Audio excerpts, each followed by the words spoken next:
আজকে ইচ্ছা আছে একটু বেগুন দিয়ে সর্ষে ইলিশ করব। একটু বেগুনটা ভেজে নিই, আর এখানে ইলিশটা সর্ষে পোস্ত টোস্ত দিয়ে মাখিয়ে রেখেছি।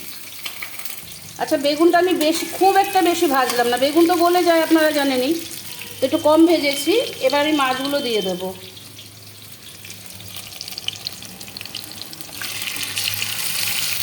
মাছগুলো বেগুনের ওপরেই দিয়ে দিলাম।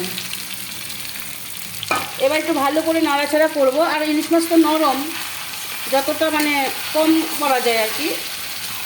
প্রথমে একটু নেড়ে নিতে হবে, তারপর আস্তে আস্তে করে করতে হবে। আমি দেখাচ্ছি আপনাদেরকে রান্নাটা। এই যে বেগুন দিয়ে সর্ষে ইলিশটা কষানো হয়ে গেছে। বেশি তো নাড়াচাড়া যায় না, মানে নষ্ট ভেঙে যাওয়ার ভয় থাকে। তো আমি এখন একটু জল অ্যাড করে দেবো।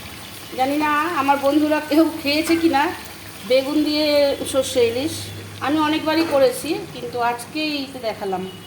আগে দেখিয়েছি কিনা ঠিক মনে পড়ছে না। তাহলে অল্প জল দিয়েছি, একটু ভাপা ভাপা হবে, আমি একটু চাপা দিয়ে রাখবো। বেগুন সর্ষে ইলিশ রেডি।